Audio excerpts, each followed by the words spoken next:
I needed to put into practice 3 simple words that would go on to change the entire trajectory of my career, my business, and my life. I still use these 3 words to this day. Are you ready for them? I want you to write them down.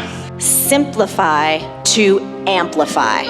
One more time. Simplify to amplify. What does that mean? Simplify to amplify means that you deliberately focus on fewer things, but you execute them on a way higher level. You see, in a culture that's constantly pushing us, pressuring us to do more, to be more, to have more, to make things more complex, I chose to flip that script.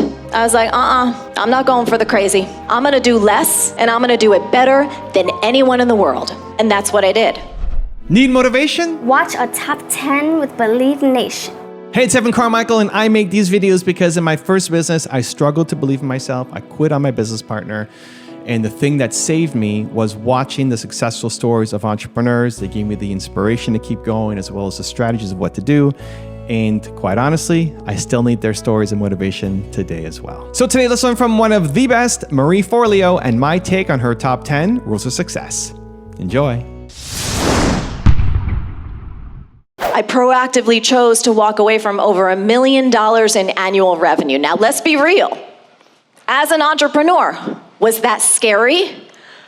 Oh my God, I was terrified. At that particular stage in my business, $1 million coming from the background that I come from, that was more money than I'd ever thought I'd see in my whole damn life. So no, that decision was not easy and it was not comfortable. And my peers at that time thought I was nuts. I remember one saying to me like, Marie, what are you doing? This is crazy. These 2 offerings, like people are loving them. They're bringing in so much money. You're just getting traction. Why are you doing this? My heart and my intuition, my inner wisdom knew what was up. It knew that this simplify to amplify path was the way for me to get to that joyful and impactful and profitable life I desired. Now, like me, maybe there's some things in your life right now that you're ready to sunset. Maybe there's some things for you that you might have outgrown. Now look, I get it. It's scary. And it's even scarier if the things you're considering walk away from are actually working. When there's nothing wrong, when they're making you money, when they're good enough. But when your heart, when your soul is telling you that you are meant for more, when you know there's another possibility for you if you only make the space, you have to have the courage to step back, to reassess and recreate your own success on a much higher level. Rule number 2 is be better at quitting. I think understanding your risk averseness as a human being is very important. And let me tell you what that means. For me, financially speaking, I'm fairly risk averse. So because of my upbringing, because of this kind of perpetual financial scarcity that there was, I'm not the kind of person who's just going to burn the ships behind me and say, okay, I'm quitting my job, at the magazines, and let me just start this coaching business and figure it out. It was like, no, I went back to bartending and waiting tables pretty much 7 days a week because that's what it took to keep the roof over my head and eating food while I figured out this life coaching business. So I would say for anyone listening right now, if you're thinking about quitting, take a look inside. What's your risk averseness? There's a study that was done in the United States. They tracked about 14,000 entrepreneurs, and they found that those who kept their day job as they started their business were 33% less likely to fail. And so I think for anyone listening, it's like, okay, well, you may quit this job, but is there any other circumstance, whether you take another type of job, you go part-time, like what is going to be the kind of financial runway or situation that you need to give yourself an ability to see if this business could work, if starting a business is what you want to do? Rule number 3 is just be you. I think people may not get this about me, especially if they're somewhat new to watching the show. Yeah. I am one of the least social people. Like, I enjoy doing this. And Angela, you and I have worked together, you know, in B school and stuff like that. And it's like, I love being with y'all, but I decline like 99.9% of like in-person parties. Like, I'm a homebody. I am super happy at home. I am super happy just being with Josh. I am super happy just being in nature. So even though I'm able to do this because, again, I care so much about the mission and making a difference, and I'm a professional, so I show up and do what I'm here to do. But it's not like if you develop the ability to communicate effectively through your business that you all of a sudden change who you are and you have to be on all the time, 24/7, always like selling, da, da, da. No, it doesn't have to be like that. So for anyone who feels like, oh, I'd love to start a business or I'd love to grow my business, but I feel like I have to become someone else to do it, Angela and I are both telling you, no. Rule number 4 is focus on progress, not perfection. What would you say to people that, you know, I guess they're stuck, they're frustrated, they've been trying to get a business off the ground, or they're kind of, things just aren't working? I'd love to hear what your thoughts are and take. Yeah. Well, I think it's hard to answer in the abstract, but we'll try and poke into it from a few different points of view. So to your point, somebody doesn't want it bad enough. I think many times that can be true. So if we take your premise that entrepreneurship is kind of like the new cool thing to do and everybody wants to do it, I think sometimes it's over glammed and folks think it might be easier or the success will come faster than perhaps they think it should. And so they get very discouraged. You know, one of the ideas that we talk about in the book is this idea of progress, not perfection. And we talk about the fact that anything that's worth figuring out could be a business, could be your health, could be a relationship, anything. It's about the long term, not the short term. And so that's one piece of it. But I think in terms of feeling stuck, I think we all really can feel stuck in our lives from time to time. But if you do embed this belief, everything really is figure outable, it gives you this energy to get up and go again. And get up and go again. And the initial idea that you had perhaps for the business or the product or whatever it is that you want to sell, that might not work. But if you keep going in that direction and you keep challenging yourself to be creative and innovative, take feedback on, look at things from a new point of view, you might wind up pivoting and going someplace else. So for example, in my own life, you know, the business I started 20 years ago is not the business that I run today. And I think to survive as an entrepreneur, you have to be incredibly nimble and flexible and to keep evolving yourself. Otherwise you get left in the dust. So I don't know if that helps put a frame on, you know, or give an answer to your question, but I think that I would say to someone, whatever it is that you want to figure out, you have got to be willing to devote the lion's share of your time, energy, and effort to this thing for the foreseeable future. It's a long game. It's a really long game. And if you're not willing to, I think that's a red flag that this may not be the thing for you. Everything worthwhile that I've figured out, I've been willing to say, you know what, no matter how long this takes, I'm into it. I may have to do it just a little bit every day. I might not be able, based on my other obligations or responsibilities, I might not be able to devote 10, 15 hours a day to this, but I'm going to chip away and chip away and chip away until I conquer it. Also, to make sure you're actually taking action after watching this video, I've designed a special free worksheet just for this video. The worksheet will highlight all of the lessons learned in this video, as well as pull out our 3 favorite learnings and quotes that will inspire you to actually do something. The worksheet will also give you space to write down what your key takeaways are and your specific plan of action to make sure you're getting results. If you want the worksheet designed specifically for this video, absolutely for free, there's a link in the description below. Go click on it and start building the momentum in your life and your business. I'll see you there. Rule number 5 is build your confidence. How do you get the confidence to make the decision to do what your soul's purpose is telling you to do? Yeah. So how do you get that confidence to then actually take that next step?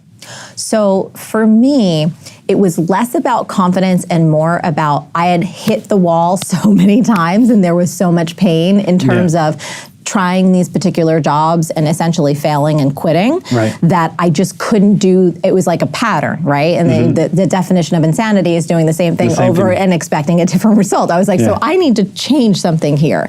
And the whole thing about coaching, it just felt right in my bones. So it was this combination of massive pain, can't take it anymore, and seeing an opening to something that actually felt right. But I had so much insecurity and so much self-doubt. So it wasn't like I quit to start my business and I'm like, I know what the hell I knew nothing. I was terrified. Right. I was so scared, and I was terribly insecure about my age.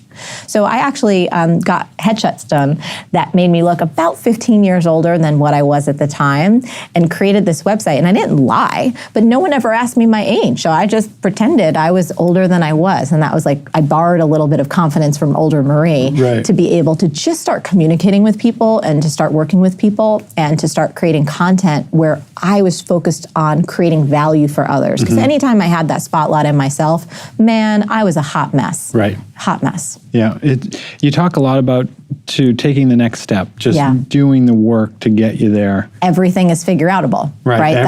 That's a mantra I live my life by. And I don't want to interrupt you, but it's like this core belief that I have in my bones that served me ever since I was a kid was this notion that everything is figure outable, including starting your own business, finding that first client, figuring out how to get a website up, or whatever it is that's in front of you.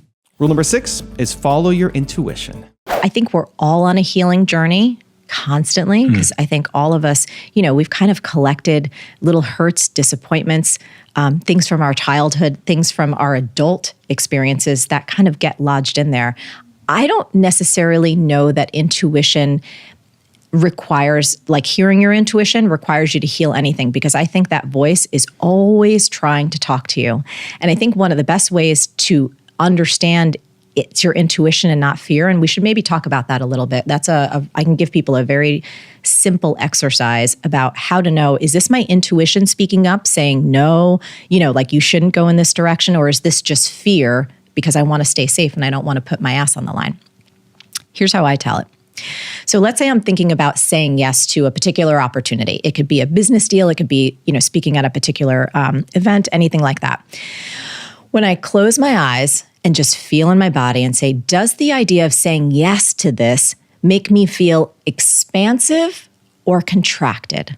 And Stephen, when I ask that question in a nanosecond, I say, okay, does saying yes to this speaking engagement feel expansive or contracted? I guarantee in your body, you feel something. It is so subtle, but either there is a lightness, there is like your body starts to expand like this, you lean forward, there could be a little bit of joy, even if you're scared shitless, even if saying yes to this is like, oh my goodness, it's the biggest opportunity ever.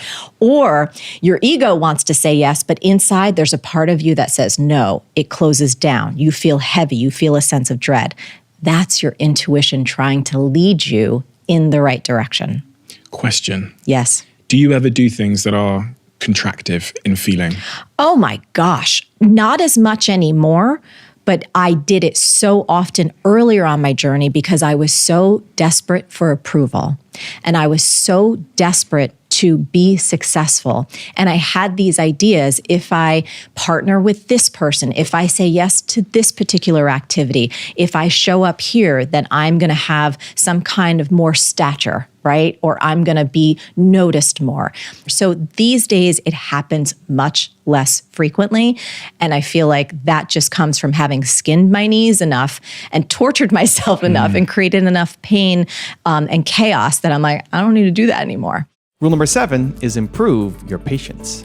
The constantly making it better is how you get to something that's legendary. And I think folks don't have the patience or the ability to focus over time and the desire to make something extraordinary. And that's why we have a lot of mediocre. In a sea of sameness, where people are not really trying that hard, all you have to do is like put 20 to 25% extra in terms of the care, in terms of how you want something to be, in terms of the customer experience.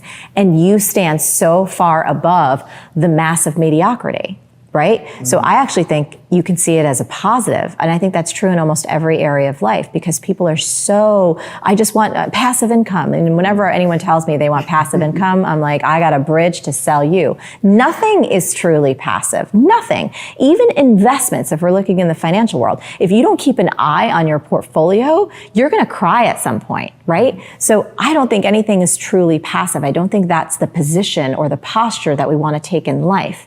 We don't want to sit around eating bonbons. We'd be bored out of our friggin' brains. So why not be actively involved and have leveraged income? Why not think about how to create such an extraordinary experience for your customers that they can't wait to tell other people about it?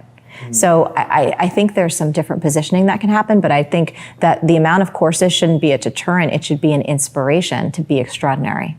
Rule number 8 is stop worrying. I want you to imagine that you are 96 years old.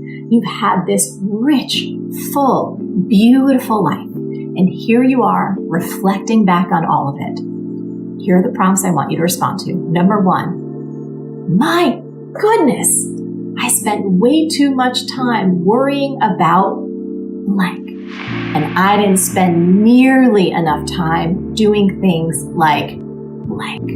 Here's why these prompts are so genius. First of all, I hope that you make it way past 96 and have the most healthful, rich life. But the truth is, none of us know how much longer we're going to be here, and no day is guaranteed. And rather than getting caught up in the minutia and feeling overwhelmed and feeling like you're stretched in a million directions and having your phone or your computer or whatever pull your attention, why not take a step back and really assess while you still have the chance? The chance to make a change, the chance to aim this most precious resource of your time, your attention, your love, to what really matters to you.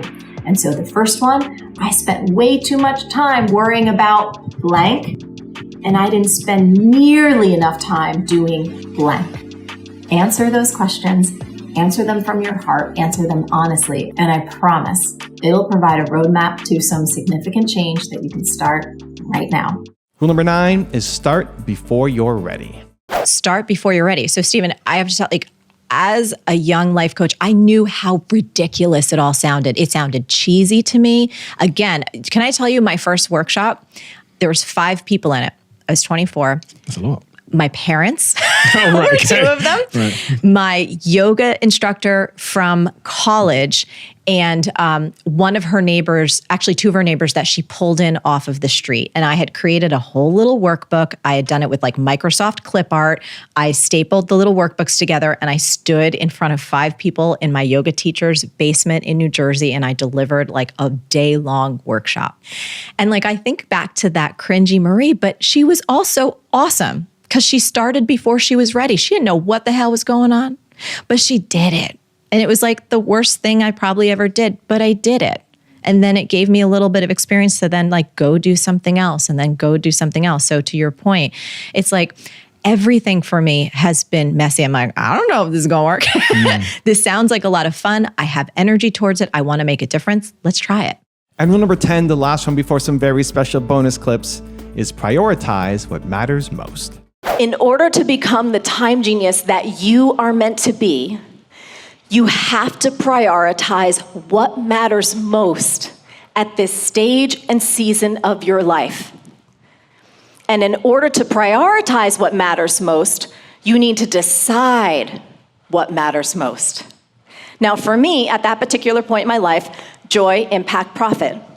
For you, right now, who knows? It might be something different. Maybe it's your health. Maybe it's your marriage. Maybe it's your mission. For other of you, it might be starting an entirely new business or changing careers or actually spending more time with the people that you love while you still have that one more chance. I don't know what it is for you, but I do know this. You have got to have the courage to ask yourself those questions, and you have to find the courage to listen to the answer that arises. Not the answer from your heart, not the answer from social media, not the answer from society. The answer from your soul. Because here's something that I know about ambitious, driven people like us. We can continue to push and push and push. We can continue to run the same pattern over and over and over again. And we can even make it look sexy. We can make it look glamorous to the outside world. But inside, we know the truth. We know that we don't want that old version of success anymore. And so many of you are here today because there's something that you don't want anymore. There's something that you want to change. And look, so many aspects of your business and your life, I'm sure, are amazing. That's true. And there's still something that you want to change. And I can tell you this. Thousands of people are escaping time stress, and they're finding profound transformation from following this simple time genius formula. They are healing themselves from chronic burnout. They are doubling and tripling their creative output in a fraction of the time. And they are finally experiencing that joy and that fulfillment and that freedom that they got into the game for in the first place. This could be the year that you rediscover who you really are outside that nonstop pressure and that exhaustion and that overwhelm that's been holding you back. This could be the year that you re-choose yourself and you redefine your own success instead of obeying the expectations and the rules of other people. This could be the year that the world gets to see you finally in all of your glory. That playful, vibrant, multi-passionate, loving, creative soul that you were born to be. I am so honored to be in this space with you and to be a loving reminder on behalf of every woman and man and child who you are going to inspire and touch based on what you do with the messages that you've heard today. For them, I say thank you. And let's go make this the year that you become a time genius. I think that particular story, I was around like 7 or 8 years old. So I was a young child and it was a little precocious thing to do. So at that age, the only thing I could potentially attribute it to, and this is, pure speculation, is a natural knowing. I think that divine connection that we all have to something greater than ourselves. I feel in many ways like part of my life is to simply be a channel and to listen and then to speak and share.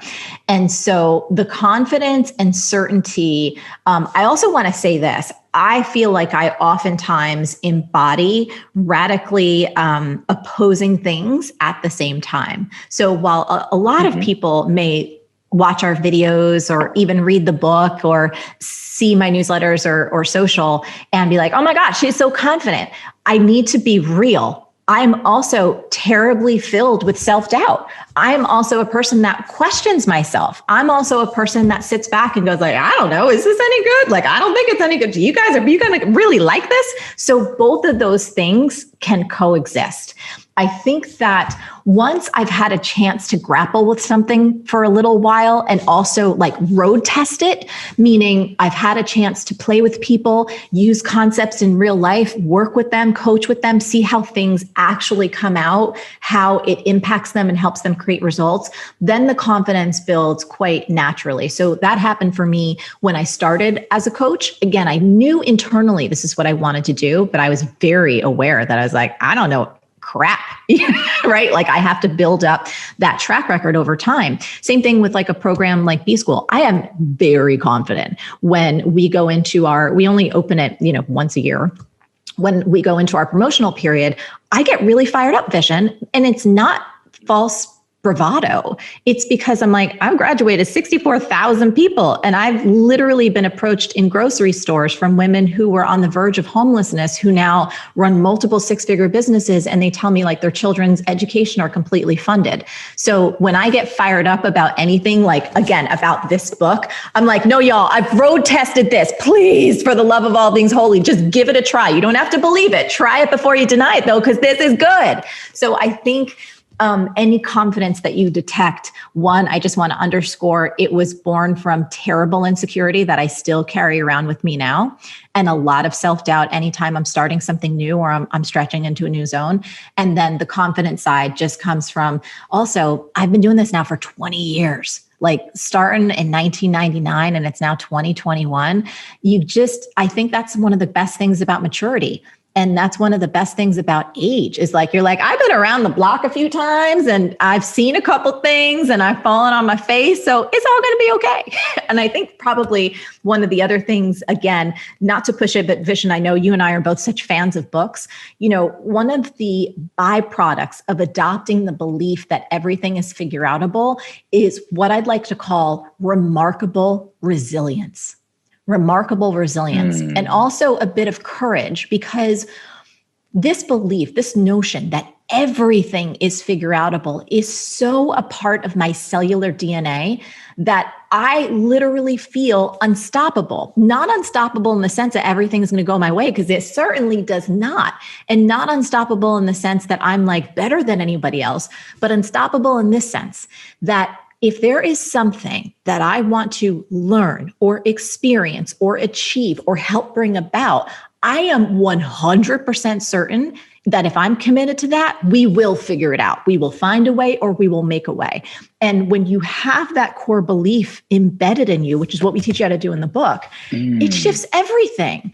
Because look at how much our world, Vision, is filled with uncertainty and filled with fear. And uncertainty, that's natural, right? We kind of kid ourselves into believing we have some sense of control. But when you have this bedrock belief that everything is figure outable, when you believe in yourself that much, all of a sudden, you're able to stand in the tornado of uncertainty because you know without a shadow of a doubt that whatever comes down the pike, no matter how hard it gets, no matter how much you cry, no matter how much pain or suffering or confusion or doubt there is, you are going to rise and you will make it through. You know, it doesn't cost you anything not to believe in yourself. It costs you nothing to believe in yourself, but it costs you everything not to. According to Frankl, he believed that one component of well-being is based on a certain degree of tension between what one has already accomplished and what one has yet to achieve. So in other words, who you are today and who you hope to become tomorrow. So if you're worried or ever have those thoughts that somehow you're a failure because you haven't achieved all of your dreams quite yet, listen to me when I say this. You are not a failure. That tension is a really good thing. So embrace that drive that you have. Embrace your ambition and the gap between where you are and who you are today and where you want to go and who you want to become over the next year and 10 years and so on.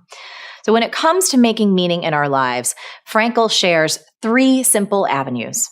The first avenue is creating work or doing a deed. In other words, having a project that you're working on that requires your skills and abilities. You know, one of the most powerful stories in the book for me was when Frankl arrived at Auschwitz and he had the manuscript for a book that he was working on and he had it in his coat pocket. And when he arrived, they confiscated it from him, just like everything else.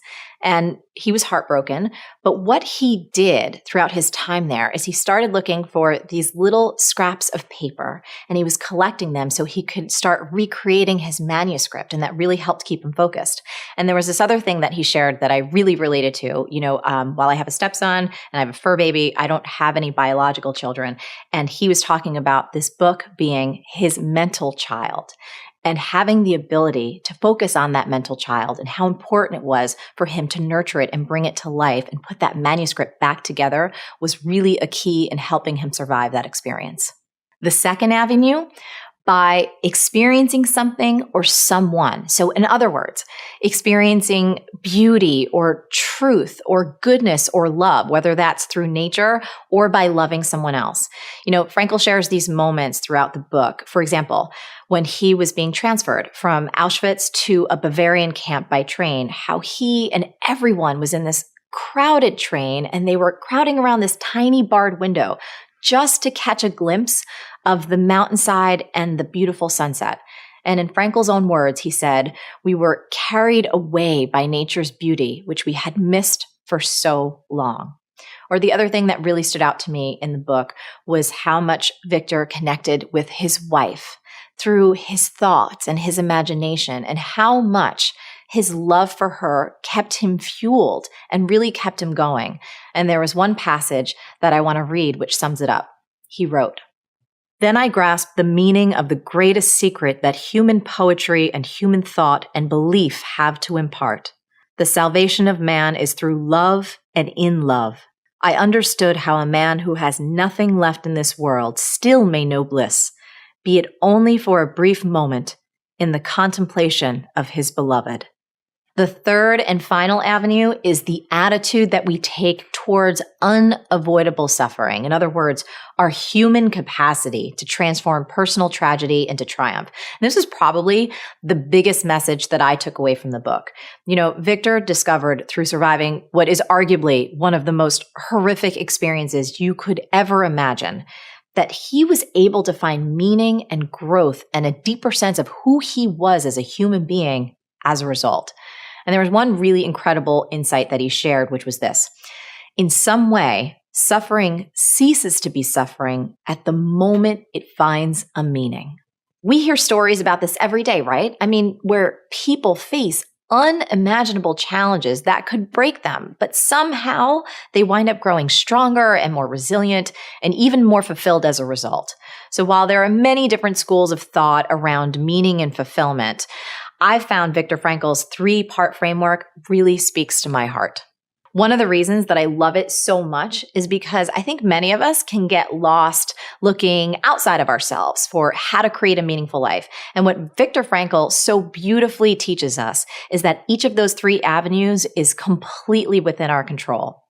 So whether you're watching this over the holidays or any time of year and you're feeling a little down or you're feeling a little empty, I want you to remember this. Rather than searching for life's meaning, remember that you always have the power to create it. I have never met one single person who doesn't have any gifts, but I've met loads of people who wonder if they even just have one. I think part of the problem is this word gifts. So when we hear that word gifts or talents, instantly we think of someone who can sing or dance or talk to dead people or solve gigantic quadratic equations without using a pencil. So I think the first step is we need to look at gifts in a broader way. So a simple shift is to start calling them strengths. There's no one that can say they don't have strengths, right? And I bet you have strengths you're not even aware of. Now, the thing about strengths, they're really an ability you have. It's something that comes very naturally to you. It's something that when you do it, you actually feel stronger. It's something that you can imagine yourself doing repeatedly, happily, and successfully. Now, most people overlook their strengths because the fact it comes so naturally to them, they take it for granted. For instance, are you a great learner? Do you have a strong sense of empathy? Do you thrive on competition? Do you have a knack for imagining the future and getting people excited about it? Can you win other people over even if you've just met them? All those things are strengths, or what you might call gifts. And yes, they are special and useful even if they're not talent show material. Now, once you know your strengths, the whole key is to continue to use them as often as you can and to develop them. It's a big key to happiness both in your regular life and at work. Now, here's a big thing you don't want to get tripped up on. Don't try and look for the perfect job or the perfect business to start in order to express your strengths. So for example, in my own life, 2 of my top strengths are positivity and communication. Now, I used these strengths when I was on the floor of the New York Stock Exchange on Wall Street. I used them when I was a bartender. I used them when I was a Nike athlete, and I use them every single day in my business and here on MarieTV. The 2 most important steps you can take are, number 1, recognize that yes, you do have gifts. You just got to start calling them strengths. And number 2, you want to find out what those strengths are and start using them as often as you can, because the world really does need it. The truth is, many of us have multiple strengths and passions, but we never give ourselves permission to explore and cultivate them. But I gotta tell you, some of our greatest cultural icons have. A classic is Leonardo da Vinci, the Italian polymath, whose interest included invention, painting, sculpting, architecture, science, music, math, engineering, literature, anatomy, geology, astronomy, botany, writing history, and cartography. And sometimes he's even credited with the invention of the parachute and the helicopter and the tank. Then there's one of my favorite women of all time, the incomparable Maya Angelou. Maya danced at a strip joint. Then she ran a brothel. She mastered several languages, published not just poetry, but also advice books and cookbooks and children's stories. She danced professionally. She wrote music and plays and screenplays, and she received an Emmy nomination for her acting in Roots. And she was an activist who worked with Martin Luther King to organize the Poor People's March in Memphis, Tennessee. And then, of course, there's James Franco, actor and director and visual artist and author of a book of short stories, teacher at NYU, UCLA, and a high school. And if you look him up on Wikipedia, the section on other projects is real long. So the question is, how do you make all the things make sense together? Well, here are 6 ideas for you to consider. Now, some might seem conflicting, so you just choose what is most relevant to you. Number 1 is embrace your flake. You got to be real about your journey. Just own the fact that you've enjoyed a very rich and diverse path. And if you want to keep experimenting with different ideas, just be real about that too. Stop being ashamed of who you are, woman, whether you're just legitimately confused about what you want to do, or you're just genuinely interested in having multiple businesses or parts of your career. You got to own it. You got to love it. You got to hug up on it. Number 2, position it properly. So realize that you get to choose how you position anything, like who you are as a human being and your journey. You get to frame your experience both for yourself and for the world. So, what's the story you're going to tell?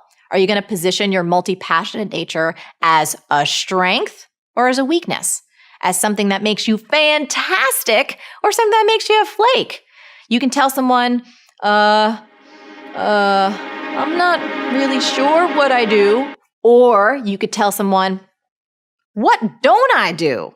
Oh, she does it. She does it all. She does all of it. All of it. From the top to the bottom, from the middle to the Every single slide. one. And then again. Big, little, everything.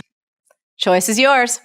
Number 3, I want you to play in private. So you don't have to announce every time you're going to try something new. That way, when you say you want to switch to running a bakery, you don't have to hear everyone say, what happened to training horses? Just because you can throw up a new website or start a new Instagram account in like 4 minutes does not mean you should. And if you do, you don't have to put out a press release about it and tell the whole world. I mean, it makes no sense to tell everyone to look at you if you're not really ready to be looked at quite yet. In other words, play with yourself in private.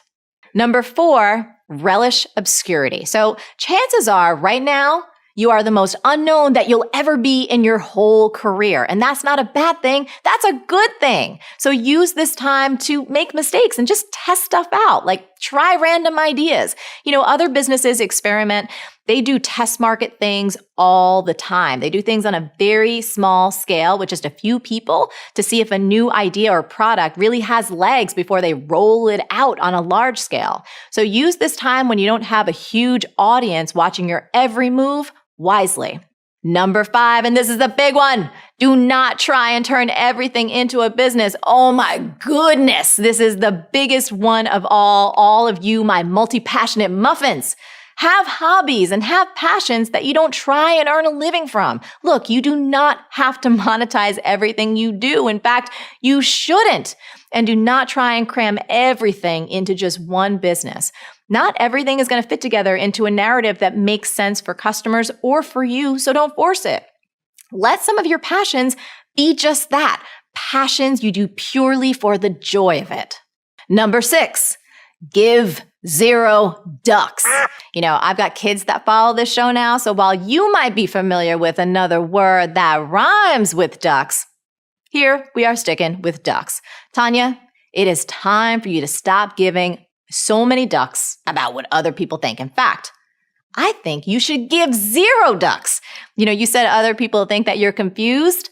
So what, my love? If I cared what other people thought about how many things that I wanted to do, I'd still be stuck on the floor of the New York Stock Exchange, getting taken to strip clubs and doing shots of woo-woo at like 4 p.m. every day. Sorry, kids. You know, at the end of the day, it is your life. You got to ask yourself, are you happy? Are you fulfilled? Who cares what other people think then? Hashtag given 0 ducks. Sometimes the only way to create what you really want means walking away from the sure thing you already have.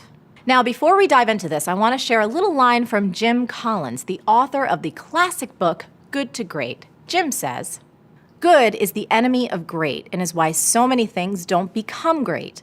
We don't have really great schools because we have good schools. We don't have great companies because we have so many good ones. And when we look back over a life and see if it's a great one, we don't see many because it's just so easy to settle for a good one." Now, if we unpack this a bit, we'll see that there's 2 main factors that keep us trapped in good land. Welcome to good land. Number 1 is comfort. Whether it's a certain amount of money that you're used to making or a warm body next to you when you're watching Game of Thrones, sometimes it's hard to walk away from the sure thing you already have because you're not sure if you're going to find something out there that's better to fill the void. Marie, don't leave Goodland. It's good enough here. Number 2 is what I call OPE, other people's expectations. Tough to ignore, but fun to dance to. You down with OPE? Yeah, you know me. You down with OPE? Yeah, you know me. You down with OPE? Yeah, you know me. Who's down with OPE? Not this homie. The reason OPE is so hard to break free from is because we don't want to disappoint people, we don't want to let them down, and of course we don't want to rock the boat. But if you want to shift anything from good to great, you gotta be willing to shake some shiz up. Which is exactly what I had to do when I walked away from over $1 million in revenue. Yes, people were disappointed, and yes, people thought I was crazy pants. Little side note, if people think you're crazy pants, you are probably wearing the right pants. That's deep. So here's the story. Back in the day, I had 2 awesome programs. One was an annual conference that we held at Donna Karen's Urban Zen Center, and the other was a year-long mentorship and travel program called Adventure Mastermind. Both of these programs sold out each year with a waiting list. They were fun, they were life-changing, and they were like nothing else on the market, and they were both really profitable. However, I was having this inner tug inside that it was time for me to clear the decks and work on new projects that would allow me to change as many lives as possible. Now, I'm not going to front, this was not easy to do. A, $1 million is a lot of freaking money, and B, I love what I do, and it was hard for me to disappoint so many people who wanted to take those programs but then wouldn't have a chance to. So I couldn't deny what I knew to be true, which was that it was time for me to walk away. And that's what I did. Now check this out. About a week or so after I decided to take those programs off the market, I got a call from Oprah's folks to be on Super Soul Sunday.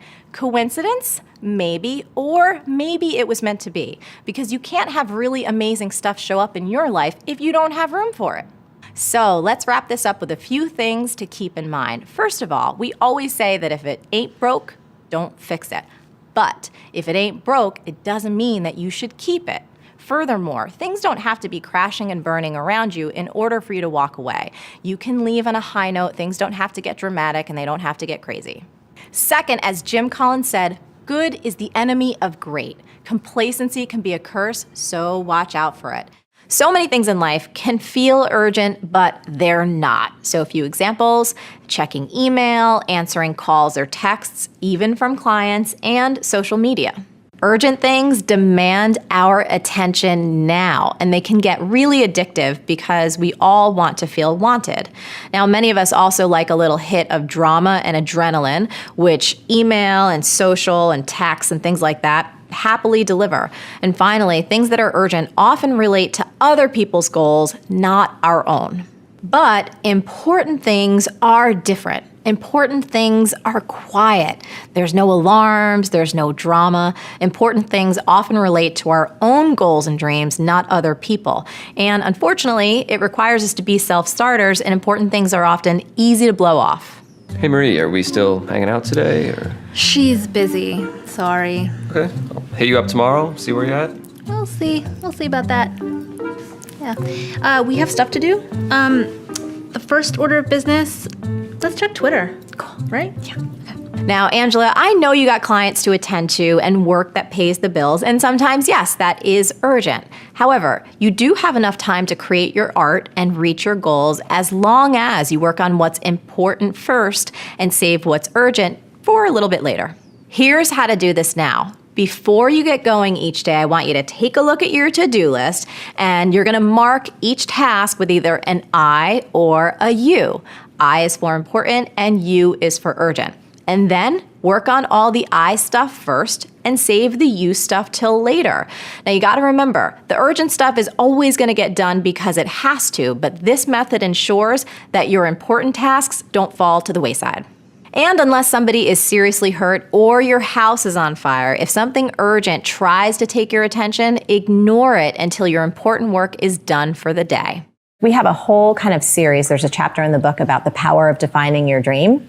Whatever the thing is that you want to devote all this energy and mind share and time share to. And it's really a series of criteria to get real with yourself, to ask yourself, is this the thing I really want to focus on? And so one of the things that we walk people through is the difficulty scale. Right? Has anyone in history ever accomplished anything, either this thing exactly or anything analogous to it? If so, that's awesome. And if not, that shouldn't necessarily deter you, but that should help you prepare mentally and emotionally for the tough terrain ahead. So I think it's just about being real with ourselves. And I also think that we, just as humans, underestimate the value of writing things out and writing things down. You know, when it comes to feeling stuck, when it comes to feeling fear, which can stop many of us, we allow it to stay amorphous and kind of shapeless and like a boogeyman in our head, rather than being concrete and specific about it on the page. And so what I've seen in my work for myself and working with tens of thousands of other people is that when you start to write things down and get some distance from it, you have a little perspective, you are so much more capable at cracking into solving some of those problems and seeing how achievable something really is. Common sense isn't always common practice. And this is why we have to go back to the fundamentals sometimes before we can get to those advanced tactics, before we can get more subtle and into more nuanced things. So the habit is this: write down your goals. Studies show, in fact, a study by Dr. Halverson showed that we human beings are literally 42% more likely to achieve our goals if we simply write them down. And this isn't about magic. Well, there is some magic to it, but in a very literal sense, it's about focus. You know, Vishen, one of the things that I did, I had this dream when I was writing the book, which, by the way, I was horrible at writing this book. I was so stressed out. I was putting so much pressure on myself. I wanted so badly to make it as good as it could possibly be. And I was driving myself bonkers. And one of the things I did every morning, I didn't just write down my goals for the book. I had a very specific goal, which was this. I wanted, to the best of my ability, to set up this book to be a #1 New York Times bestseller. And you and I both know, because we have so many friends in the industry and so many authors, you can't control that, you know, especially if you're doing it completely organically, right? It's one of those things you just kind of hope for. Maybe it'll happen, maybe it won't. But here's what I did, Vishen. I took that idea, that simple habit of just writing down goals, and I went further. I wrote down, I am a #1 New York Times bestseller 15 times every single morning in my journal for probably about 18 months. I still have all the journals in my drawers in my house. 15 times every single morning. That is so interesting. Every morning. And it was using the words, I am, right? So it was just, I am a #1 New York Times bestselling author. I am a #1 New York Times bestselling author. And my intention was around this book. Again, completely consciously knowing first of all, that is an arbitrary goal. Second of all, there's a little bit of ego involved. But third of all, I also knew that if I could at least get on the list or maybe get to be number one, the most important thing for me wasn't about the title for myself. It was about the fact that would get this book and this message into more hands. It would give it that extra little bit of credibility that would hopefully get this idea out. And one of the things I wrote about in the beginning of the book was this. A friend of mine who is the CEO of Shopify. I ran into him in New York while I was working on the book. And by working on the book, I mean stressing out over it. And Toby is his name. He's like, what are you working on? I said, I'm working on this book. And he's like, why are you writing a book? He's like, that's a huge project. Your business is going great. You have so many other things going on. Like, why did you say yes to this? And I said, Toby, you know what? If I were to get hit by a bus tomorrow and I could only leave one thing behind, it would be this idea. If I can do a good enough job explaining this philosophy, this belief, and the profound transformation that it can spark in every human being, then I can be like riding off on the unicorn, my cosmic next adventure, going like, all right, I did it, peace. Taking it back to 2010. But that was the feeling I had. So, this idea of writing that down every single morning. And it was like 5 a.m., and sometimes I would be so blurry eyed and I didn't want to do it, but I did it every single morning, 15 times. And when the New York Times list came out the week after we published Vision, I broke down in the ugly cry. I could not even breathe. I was partially exhausted because we were on tour and I was traveling around and doing just, a ton of stops or whatever. And partially just so humbled and so emotionally, just like an emotional release. So that's the habit. The habit, it's so simple. Write down your goals. If you want to supercharge it, if you want to take it to that next level and you have a singular goal that you're working on right now that is more important to your heart than anything else, write it down 15 times a day. We all know we have something called the reticular activating system, that part of our brain that helps us sift and sort what's important and what's not. And on the most basic level, writing your top goal down every single day 15 times will give you the focus that you need every morning to not get distracted by shiny objects and to do everything in your power to activate that goal and to help bring it to life. What do you advise entrepreneurs who are stuck in their head and can't get over procrastination? Procrastination. This is a really good one. So first layer is to actually do a check-in with yourself. Do you actually want to reach this goal or have this experience? I think that is a first level gut check, because sometimes we can see that other people have something, they've experienced something. We might feel that little pang of envy or jealousy and think that we want it too. But then we don't really want it, right? It's like if you're not actually doing something, you have to really do a gut check. Like, do I really want this? So that would be the first layer of check-in. Oftentimes, we think we should want to do something because society has told us that this is what you do when you are X successful, or this is what you should want when you're going on this particular path. Let me give you a concrete example, and then we'll get back to procrastination. So we're going to go on a little bit of a side trip, but hopefully it'll make sense. So I remember when I was just getting started in my dance career, and I was 25, which in the dance world is greatly over the hill, especially when you're starting in hip hop and street dance. And I just remember going to my first ever class at Broadway Dance Center in New York City. And this is where all the pros go. And I mean, these incredible humans had been training since like they were 3 or 4, and so they're probably around the age of like 18 or 19. They're complete professionals. Here I am at like 25, never taken a professional dance class in my life. And I remember feeling so intimidated that I almost didn't do the class, a form of procrastination, right? Just so terrified and so fearful. Finally took the class, cried because my body was so happy to be in there.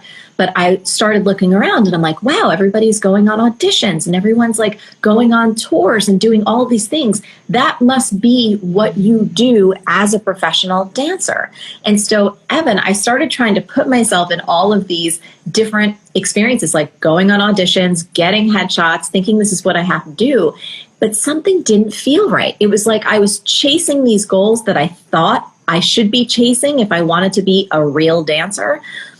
Cut to some really unfortunate situations. I made such a fool out of myself. I remember this one Missy Elliott particular audition that I literally walked out of the room crying because I couldn't keep up with all the choreography. It was so mortifying and so embarrassing. Fast forward a little bit. I still loved dance, but I loved dance in a fitness environment because it wasn't necessarily about performing on these big stages. It was actually about teaching everyday people how to move their body in such a way where they felt great. And for me, that was like my sweet spot, right? It was encouraging people. It was teaching them to do something that they didn't believe they could do. So a few months later, this opportunity came up.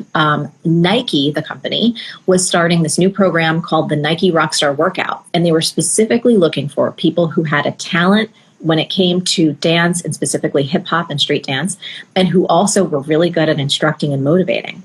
And so I wound up becoming one of the world's first Nike Elite dance athletes, but I could have never even become that if I was chasing another goal to be a real dancer going on tours and doing music videos, because that wasn't my path. Does that make sense? So when it comes to the procrastination discussion, I feel like sometimes we're chasing goals that the world has set for us, but we don't really want them, but we don't know what else we want. And it takes a lot of courage to be able to step away from something everyone thinks you should do, and you're just kind of doing it because you think it should be the next step, but it's not really your step. So that's level 1 of procrastination. Level 2, if you definitely want this thing, you want to write the book, you want to create the course, you want to start the company, you want to move to a new country, whatever that goal is, and you seem to be procrastinating about it, you got to put some bumpers in place. And what do I mean by bumpers? I mean that you need deadlines, and most people need support. Some form of accountability. For me, one of the best forms of accountability is actually public accountability. I learned this early on in my career. One of the best ways for me to make sure that I launched a new product was to set a deadline for when it was going to launch and then announce it publicly, so I would have to do it.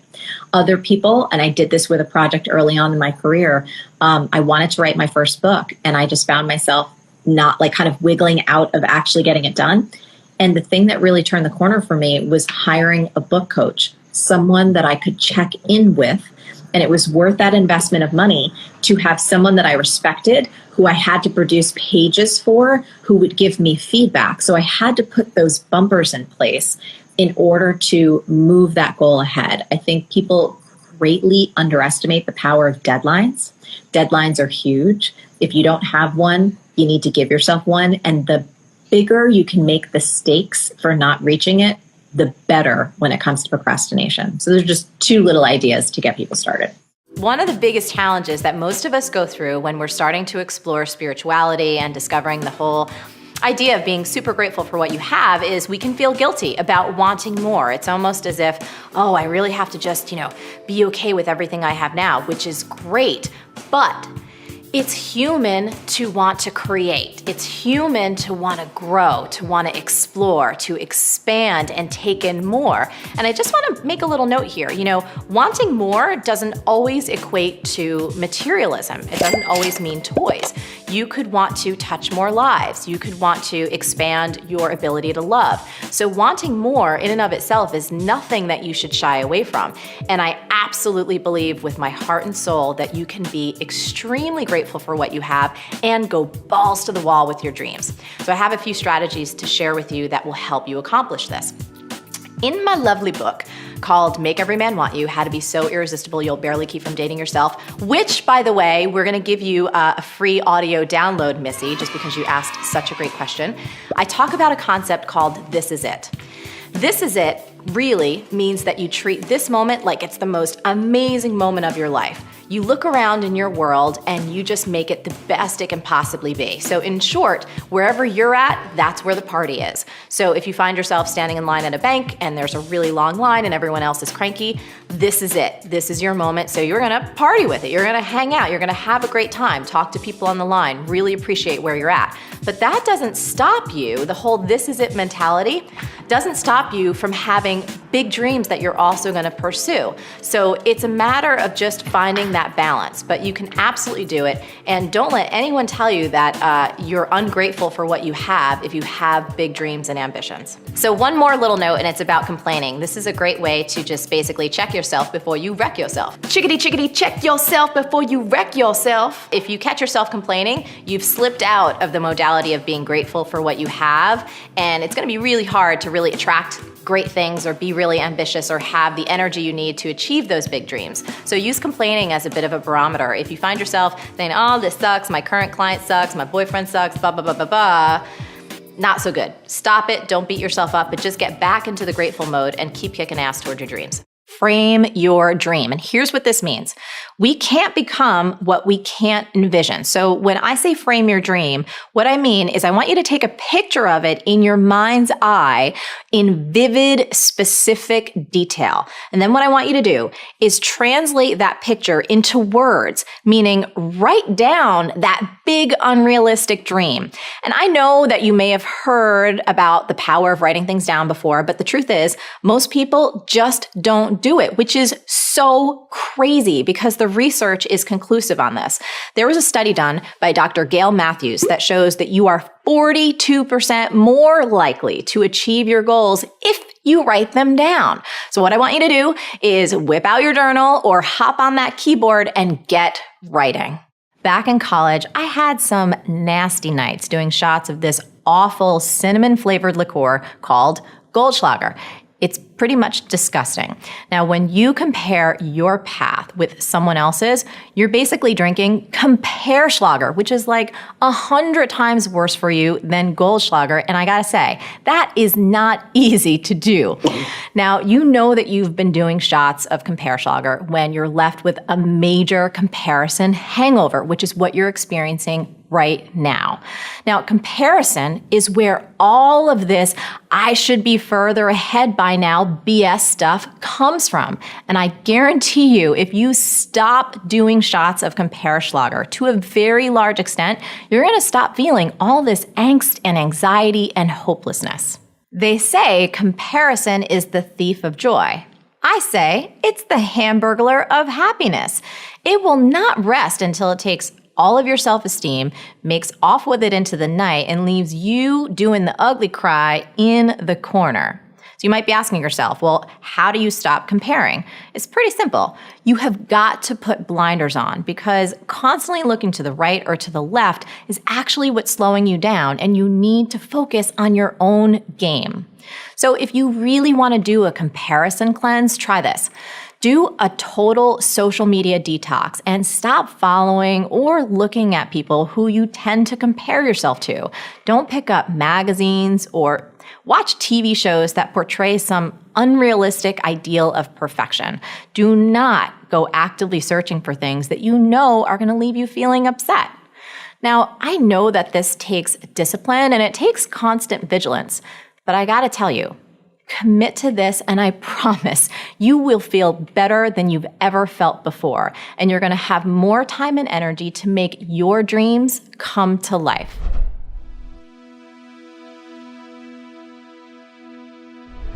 Because you made it this far in a video, I want to celebrate you. Most people start and don't finish. Most people never actually follow through. Most people say they want something, but they don't ever do the work to actually get it. But you are different.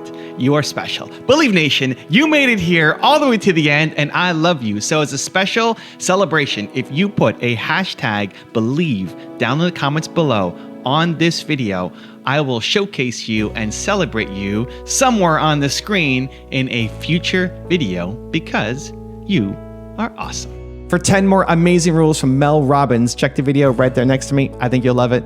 Continue to believe, and I'll see you there. And now that you understand this simple idea of what passion is, that it's something you feel, it's for you, it brings energy into your life, you now understand why people say, oh, I'm living my passion. I would never use that sentence.